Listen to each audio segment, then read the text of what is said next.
and to see what you're doing, especially in the, I mean, the whole diocese, of course, but in Walikale in particular is Mhm. remarkable. So, what are some of the stories that you are dying to share with us?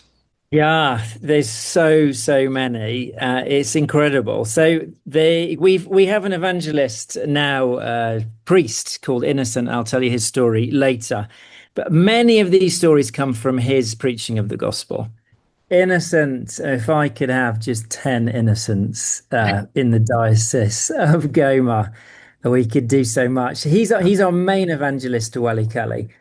And he started before he was ordained, Mm. and he has not had an easy life. So when he was two, his father was abducted, and they don't know where he was taken, and he was presumed dead from that day. And he was brought up by his mother in a family with already a number of children. And one day after school, or it was during school, he didn't quite get to school. It was age 9. He was sent home because his mum couldn't pay the fees. And Mm. so he went home and he went into his mum's bedroom, and there was his dad's Bible next to his bed. And I don't even think that he opened it. I don't think he opened it. He just looked at it and was challenged by it. But he made a pact with God that day. Huh. And he said to God, if you help me to study when I grow up, I am going to serve you and I'm going to proclaim you to the nations. And then he forgot. And he continued. But then he tells the story that, within a few days, a lady came to their house Mm. and felt prompted to pay for innocent school fees for the rest Wow. of his time in school. So Wow. she saw him through to the end of secondary school.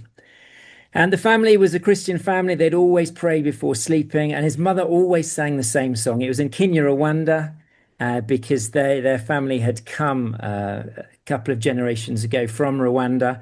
Right. And the song that they sang was how Jesus had given everything on the cross for them, and what were they going to give him in return? And it was one night, he was aged 12, and she was singing this song. And for the first time, he must have heard it 1,000 times. He was overwhelmed by the truth of Jesus' sacrifice for him. And he he started to cry. And Wow. then his mum put him to bed and prayed for him. And that night, when he was 12, he had a dream. And he had a dream.